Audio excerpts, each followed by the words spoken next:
at syempre, masasabi mo talaga, mas malambing yung mga Filipino nurses sa both sa pasyente at also sa mga pamilya nito. Yes, true.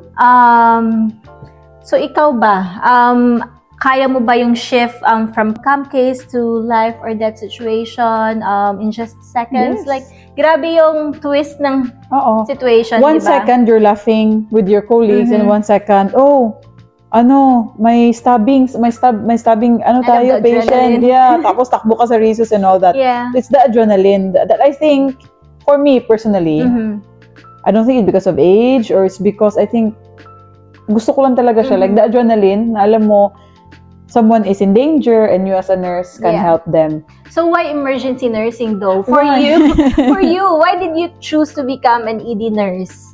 Not a ward nurse. Obviously, you respect all those areas. Yeah, of course. ICU nurses. But bakit ED? Bakit? I've been to medical surgical ward.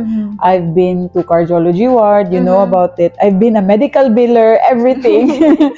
But I chose emergency. Kasi as I've noticed, in the emergency department, you will really see the difference that you make for the patients. They come in super in pain, tapos bibigyan mo ng morphine or endone. Improvement. Then the next thing, they're smiling at you, they're very nice. So you see the change very quickly. And then, I think also, because everything is new, like every case is new, like dito, for example, yun nga, for example, they're coming in with shortness of breath or COVID or ano ba. Sa kabila naman, nabali yung shoulder, nahulog while nag-ayos sa roof, something like that. It's really unpredictable.